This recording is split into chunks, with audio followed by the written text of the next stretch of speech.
De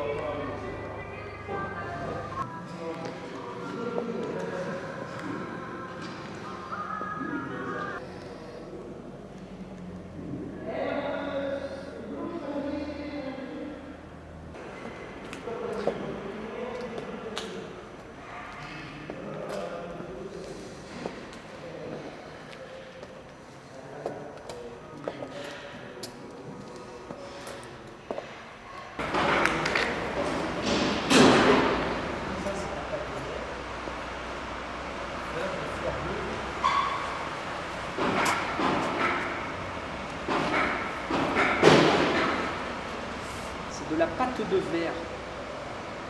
Les motifs sont en pâte de verre. Ouais, c'est la pâte de verre. Puis après, bien sûr, une petite gravure de la peinture, mais la partie bleue est en verre. Ça, non. Dis-moi, on peut me récupérer pendant la guerre, on vient de ça.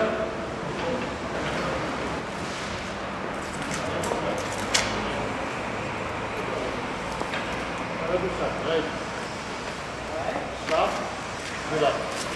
La pilotage est là. Bon, on est à droite, c'est là.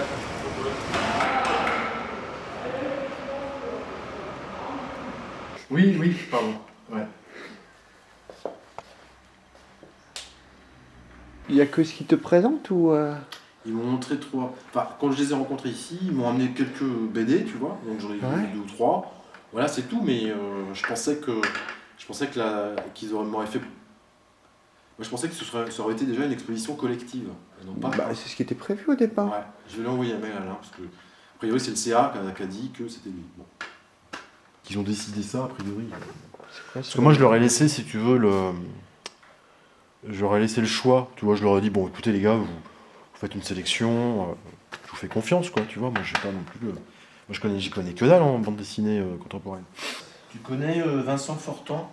Qui ça? Vincent Fortan. Ah, c'est un mec de l'équipe d'Amok, non? Il est belge. C'est pas... Ils m'ont montré ça quand je les ai rencontrés, j'ai trouvé ça sympa, tu vois, mais bon. Je pensais qu'ils en avaient exposé plusieurs en fait. Ah oui, ah, il savait que lui. Ah, j'ai l'impression. Je vais envoyer un mail à Alain parce que. C'est bizarre quand même. Moi je pensais qu'ils allaient te présenter les travaux les plus expérimentaux. Là c'est Frémac, moi j'avais raison. C'était bien ça, tu vois. Ah, ok. Je crois qu'il bossait plus Frémac, pas faut croire que si. Bah, écoute, a priori. Bah écoute, je sais pas. Autrement, la décision de l'artiste qui sera exposé à Bazouge a aussi été arrêtée lors de cette réunion. Il s'agit du belge Vincent Fortan. Quand tu as des exigences dans le domaine de l'art contemporain, tu as le droit d'avoir un peu les mêmes dans celui de la BD, quoi. C'est-à-dire que graphiquement, ça reste c'est vrai. de la peinture C'est gentil. des années 20, quoi. Faut dire les choses C'est comme beau, elles sont, quoi. quoi. C'est joli. Ouais. Ah, je suis étonné. Bah ouais, écoute, je sais pas. Peut-être qu'ils ont. Bah non, pourtant. Bah non, c'est assez curieux. Mais non, mais tu vas faire un film ou quoi là?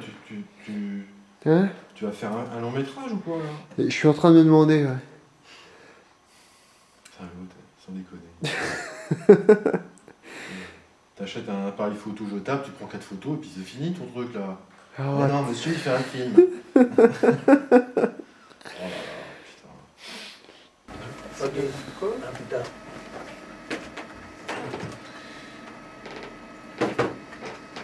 On veut un petit peu? Tu remontes 0, pas du 0,1 le vendredi ou quoi que ce soit. Que ce soit 35. Et après là, qu'est-ce que je fais? Tu recharges à quai ici. Ouais. On ne sait pas encore exactement quoi. Oui, mais je recharge aussi. Ouais, tu recharges ici là, tout à l'heure. On ne sait pas quoi. La Boussac Parlier, peut-être Goron, peut-être le 76 avec. Est-ce qu'on va te faire. On ne sait pas. Oui, bah tu reviens après. On va y revenir ici, là, ouais. Ouais, le transport de cercueil, mais c'est tout un par un, quoi. C'est pas conditionné, c'est vraiment. Les cercueils sont piqués debout dans la semaine. Ils sont mis 4 côte à côte. Il faut les prendre avec un diable, les amener à l'arrière du camion, puis on sent tout comme ça. Ah oui. Bon, ça aussi, c'est un Ah, peu bah, 70. regardez, Ouais, 70, ouais. C'est un peu en sur la courant, grandeur, ouais. ça peut bien se transporter. Quoi. Comment ça, c'est pas conditionné? Il n'y a pas de caisse? Bah, il y a du carton autour. Juste du carton. Et du film plastique, mais c'est pas sur palette. C'est vraiment un piqué de boue comme ça, quoi. Il est piqué de boue dans le camion. Attention aux flaques, des fois il y a un peu. Je vois ça. Bonjour. Laurent, un artiste du village, pour le village, qui va faire un reportage sur l'entreprise. Au milieu des années 2000, l'occasion s'est présentée à moi de réaliser un film parmi des routiers dans une entreprise locale pour le petit centre d'art contemporain de Bazouges-la-Pérouse avec lequel je travaille régulièrement. Comme c'est le plus facile. Devant l'autre, ouais. Par ailleurs, j'avais décidé de profiter de ce moment-là alors que je participais assez lointainement à un petit festival de bande dessinée, Périscopage, pour remettre les organisateurs en relation avec David, le copain qui s'occupait du centre d'art.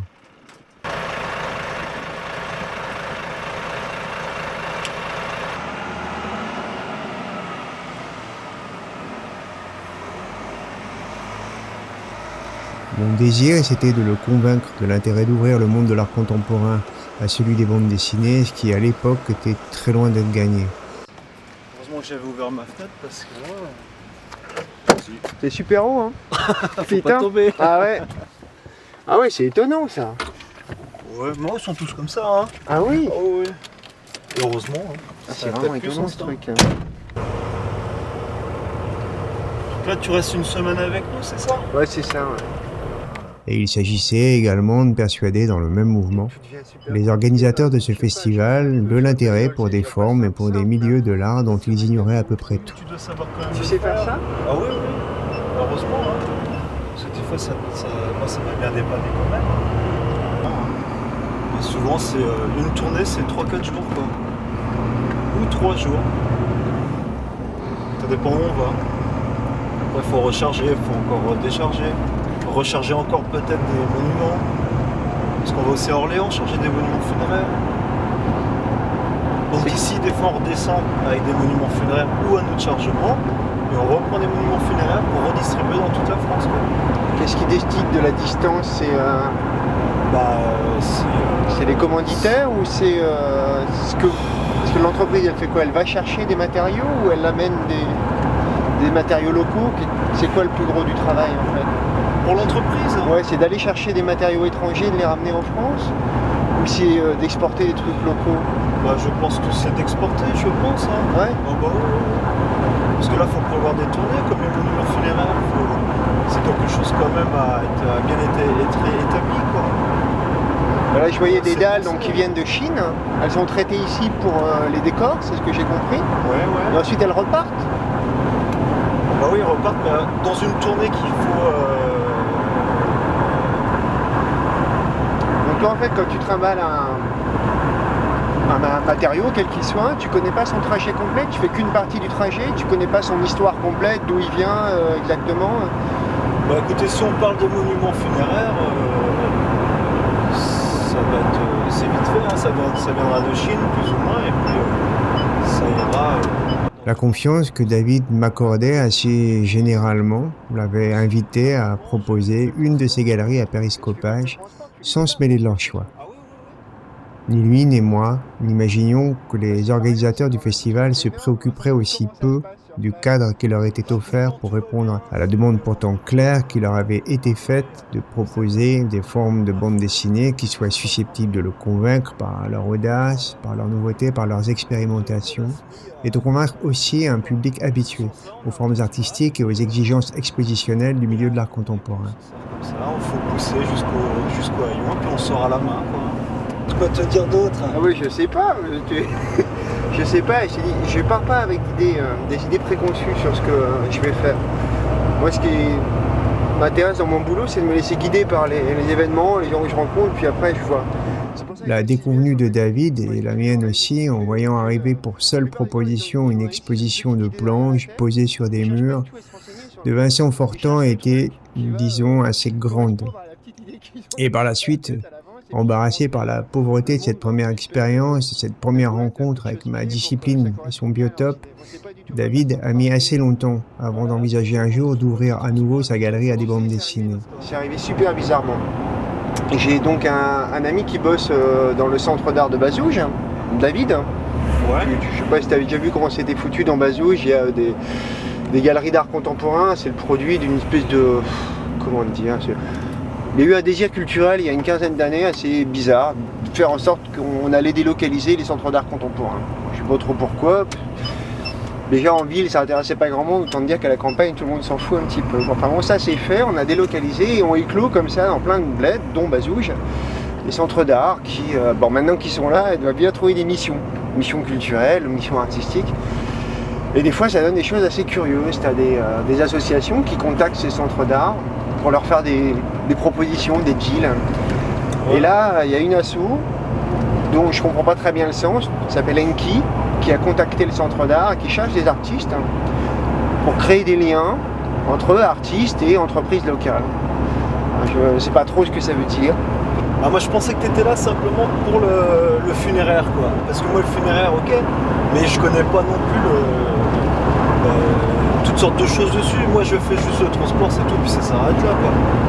Maintenant, si on fait autre chose aussi, quoi, ça peut être, je sais pas, tu vas au fond de la Bretagne, tu prends de la poudre de lait, tu la ramènes en Italie, après tu vas rechercher, je sais pas, des plaques de marbre en Italie, et là tu connais tu vois, chaque patelin a la personnalité, quoi. Le film que je tournais était lui-même pris dans une série de malentendus. L'organisme Enki, dont ni David ni moi ne comprenions vraiment la mission, ni la forme d'intérêt pour une collaboration avec un centre d'art contemporain, avait apporté le budget nécessaire à sa réalisation et à mes conditions d'accueil pendant tout le temps du tournage, et ceci apparemment sans contrepartie.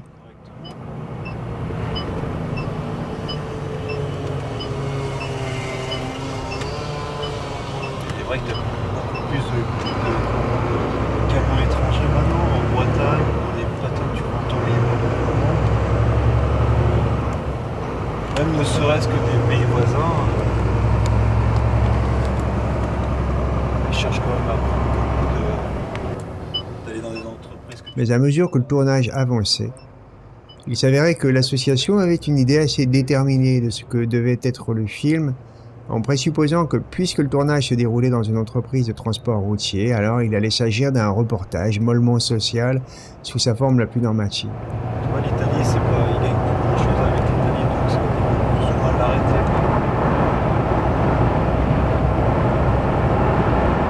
Tu vas me laisser parler? Tu vas laisser parler la personne, mais t'en as rien à foutre, ça c'est pas... Non, c'est pas vrai. Non, tu te trompes complètement. Je suis vraiment très très Par curieux. la façon comment ça va se passer, quoi. Les boulons, la route, c'est passionnant aussi. Peut-être pas passionnant, mais... Pourquoi pas passionnant? Je sais pas. Tu sais... dans la façon que ça va être fait. dont ça peut être dit aussi, dont c'est vécu, dont... tu sais, on n'a jamais la garantie que ce à quoi on a affaire contient du sens d'emblée, quoi. Il y a des œuvres d'art qui sont vides de sens aussi, qui sont chiantes. Enfin, tu vois, c'est pas parce qu'on a affaire à une œuvre d'art que d'un seul coup il y a de l'intérêt, ou il y en a des profondément emmerdants, il y en a des vides. Je suppose que c'est pareil aussi pour une vie de routier, il doit y en avoir des riches, des très pleines, des formidables, et d'autres tristes et vides. C'est pas les corps de métier qui décident, c'est les gens.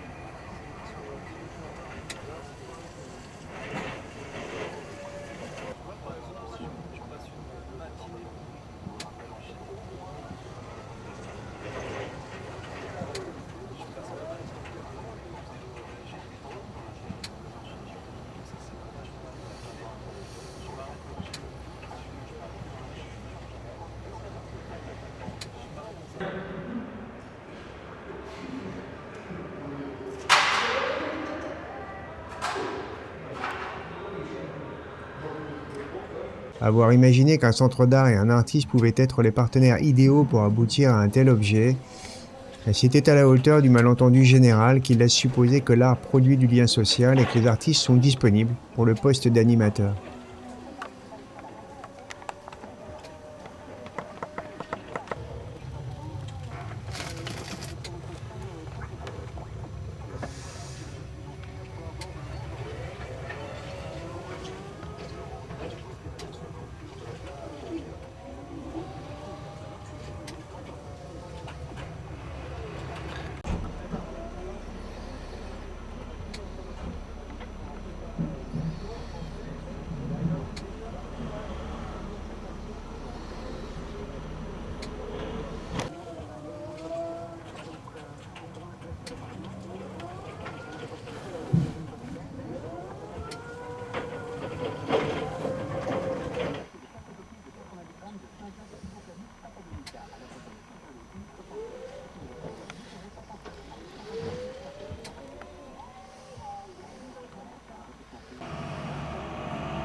Voilà, alors source d'émerveillement, mais aussi de questionnement sur le monde comme il va.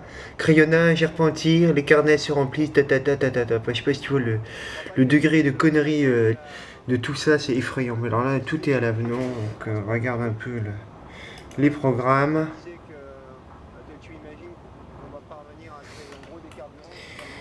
Voilà, Dans le cadre de l'édition 2007 de Gwelar's Creed, faites de l'écriture à Will Godberry, enfin rien nous épargner, tu vois, même pas le trip Brezou, terrible. Et c'est ça qui m'a conduit ici. Donc tu vois le... Faire perdre 3 heures de leur temps ou 4 heures à ces types pour au bout du compte monter nos conversations privées comme si c'était des objets d'ethnologie, quoi. C'est pas possible de faire ça. Non, ça n'a aucun sens tout ça. C'est juste débile. Alors plus ça va, moins ça a sens ce truc. Je suis en train d'accumuler les prises de vue. Et je vais être arrivé à 300 plans, tu vois.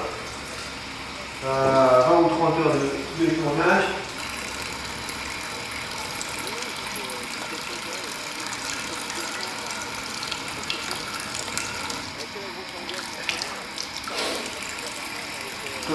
Je veux pas non plus.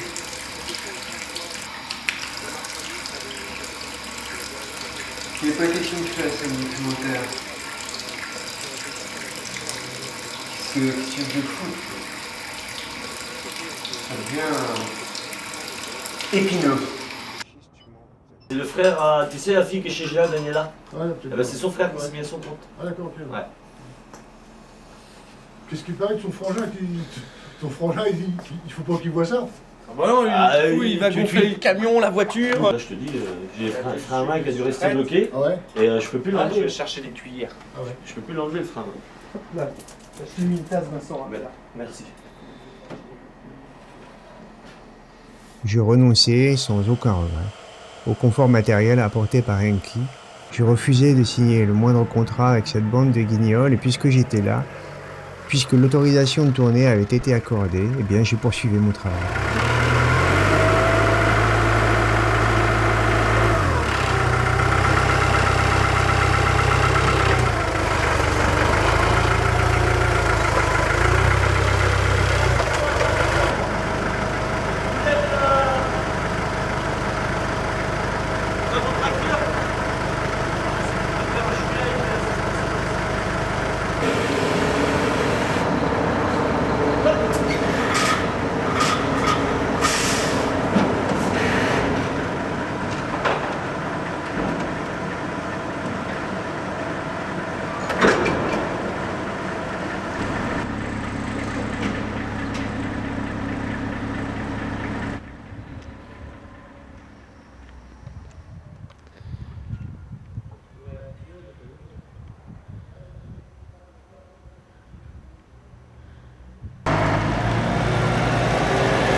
bon, normalement, il faut savoir que là, ce que je fais, c'est pas à nous de le faire. Hein. D'accord, Il faut ça doit savoir être fait. qu'en conteneur, le transporteur n'est pas responsable de l'intérieur du conteneur. Nous, on livre un conteneur, on livre pas ce qu'il y a dedans. C'est pas notre problème. On n'est pas comme Vous savez en général ce qu'il y a dedans quand même. par l'habitude d'aller chez le client. Mais le 3/4 du temps, on ne sait pas ce qu'il y a dedans. Ah ouais. Et on n'a pas à savoir, on s'en fout. Le conteneur par rapport à des gars qui sont en bâché, par exemple, nous, il peut y avoir 3 petits Chinois dedans. Non, mais c'est pas vrai, mais on n'est pas responsable. Après une semaine de tournage, sans avoir la moindre idée de ce que je faisais, de quelle direction donner à tout ça, je me retrouvais avec un peu moins de 370 plans, représentant à peu près 18 heures de rush, ce qui est beaucoup trop.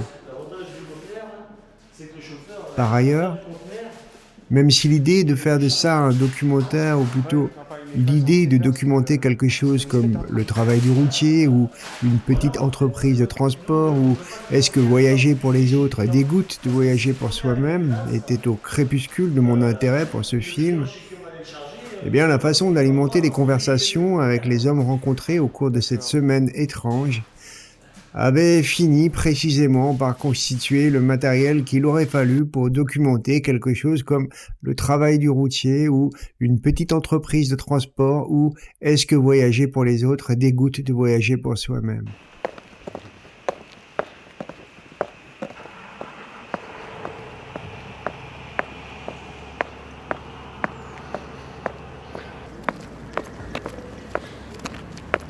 N'étant tenu à rien par qui que ce soit dans ce travail comme dans à peu près tout ce que je fais de ma vie, j'ai laissé tout ce matériel dans un coin de disque dur en repoussant à plus tard. Le moment d'en tirer une direction, une piste quelconque de montage, un agencement, une intention quelconque qui puisse se placer au-dessus de la bouillie indifférenciée et inachevable des possibilités. Moi, c'est Daniel qui a mis ça au dépôt hier soir. Non, j'ai fini à Boulogne. Et puis, ils m'ont fait reprendre de Boulogne. Je suis venu à Boulogne, normalement, le matin. J'étais à Saint-Paul. Ouais. Après, j'étais à Calais. Je descends à Boulogne. J'appelle Jean-Pierre. Je lui dis, bah, je suis vide. Il n'avait rien. Il t'a de recharger un monument à Berthe, non? Il me fait attendre 3/4 d'heure, 1 heure. Après, il me dit, tu remontes à Dunkerque chargé alors que le matin, j'y étais. Presque 20 ans après, c'est finalement dans le même état que je reprends ce matériau devenu étranger, informe, incompréhensible, sans avoir en quoi que ce soit avancé vers l'horizon d'un film à faire. Faire ça aurait pu... J'aurais peut-être eu l'air con aussi, mais enfin... Très impressionnant, ouais. J'ai peut-être pas eu l'air. Attention. Dit-il convaincu du contraire. Bon, alors... C'est ça. Les transports font vivre 1 million de personnes en France, 5% des actifs, et engendrent 5% du PIB marchand. Il y a des entreprises de transport par camion, en passant par les métiers du raffinage du pétrole, de la distribution du pétrole, de la construction, de la réparation, de l'entretien. On compte ainsi près de 70 000 entreprises liées au secteur du transport. 700 000 personnes par jour changent de région. 280 000 travailleurs frontaliers français traversent une frontière chaque jour. 190 000 personnes travaillent chaque jour à plus de 200 km de leur domicile. Le tonnage des marchandises n'a pas évolué depuis 1970. Cependant, entre 1970 et 1995, le nombre de camions a été multiplié par 3. Tandis que dans la même période, ça n'a rien.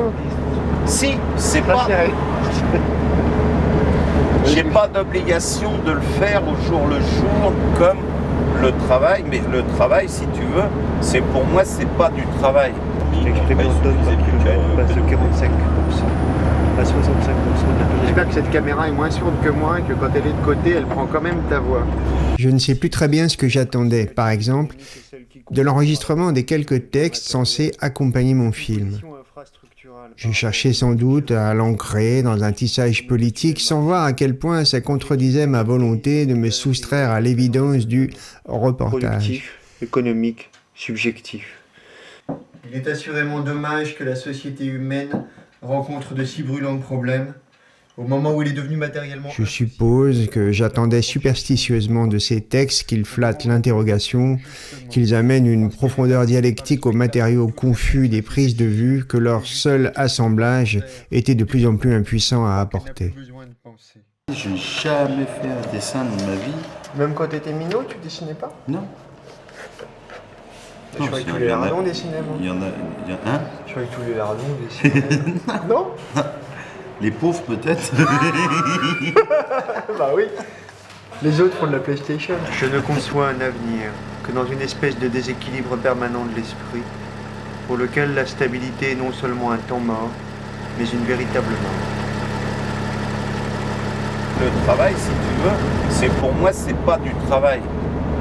Si tu veux, il y a des fois, il y a des contraintes et tout ça, c'est plus chiant, mais moi, même au niveau du boulot, c'est pour ça que je ne veux faire que de l'Italie.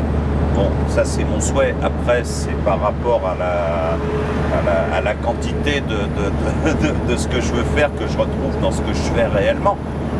Mais le principe, si tu veux, c'est moi, je veux faire de l'Italie. Pourquoi? Parce que je vais, je charge, je pars, je sais où je vais. Alors on ne va pas directement en Italie, hein, où on descend en triangle et tout ça, mais tu sais où tu vas terminer à peu près, tu sais que tu vas recharger, remonter, après c'est des temps à peu près. Mais tu es toujours tenu par le temps, quoi.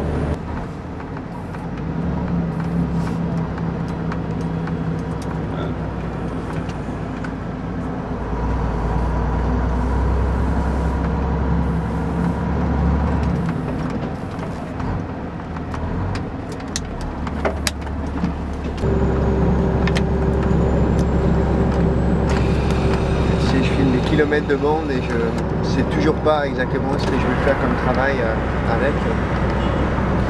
Je sais pas, pour l'instant.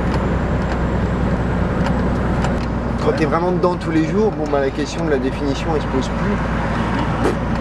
Mais vu de l'extérieur, je sais pas ce que ça donne. Qu'est-ce qu'on imagine, comment on pense ça. Pour beaucoup de gens, un artiste c'est avant tout un peintre par exemple. Ah non, les formes artistiques. Non, ça prend réellement vraiment toutes les formes possibles et imaginables là. Vraiment l'art peut se résumer simplement à la façon de faire son travail. Se limiter à ça ou commencer là, quoi. C'est exactement faites ce que tu fais. Puisque tu pars d'une idée, d'un point de départ, et ça va.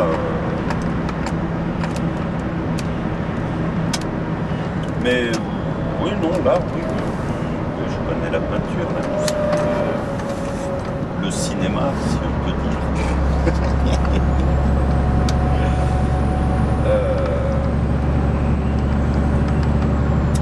Il faut avoir enfin, tout le monde ne peut pas se déclarer artiste, décider qu'il est artiste. Je crois qu'il faut avoir une fibre réelle et y croire principalement. Alors, ensuite de ça, ça se traduit par la vision des autres. Et c'est l'art, c'est suggestif. C'est-à-dire que il y a des gens qui seront jamais artistes et il y a des gens qui seront jamais capables de comprendre l'art. Donc ça reste quand même assez restreint. Mais beaucoup de gens peuvent apprécier des choses sans se rendre compte que c'est de l'art. Parce que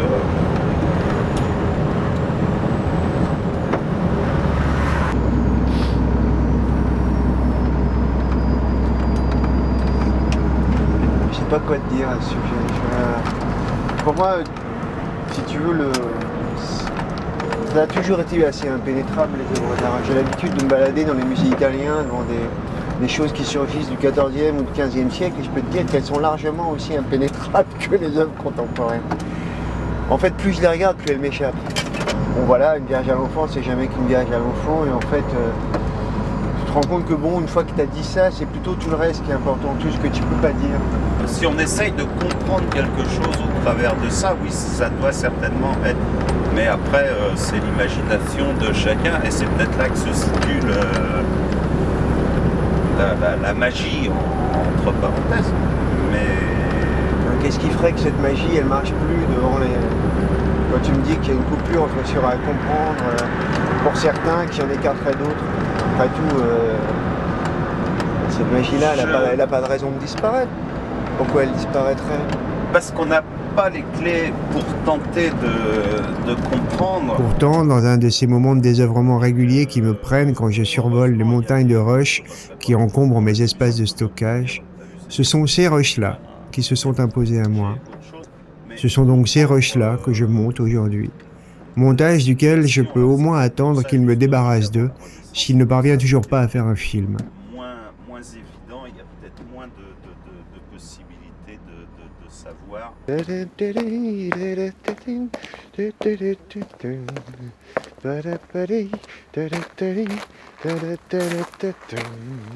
J'ai la mémoire qui flanche, je me souviens plus très bien.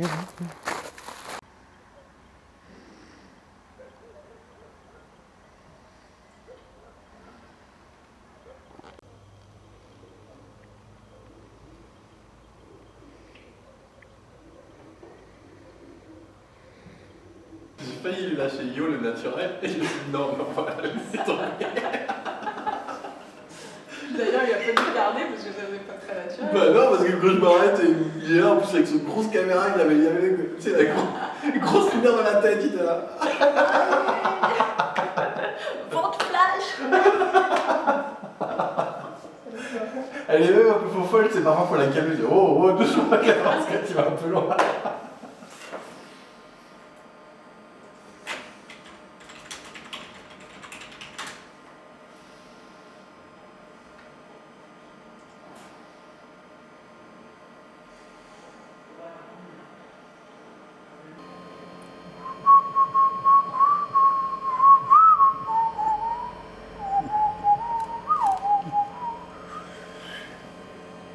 La seule chose qui a sans doute changé depuis tout ce temps, c'est le statut de la déception.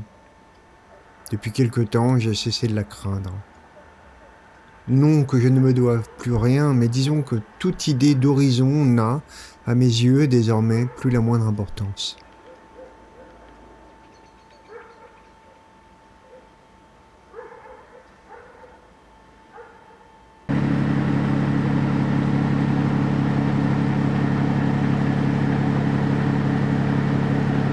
Pas perdre de temps, ils vont mettre seulement 3-4 palettes dans le camion.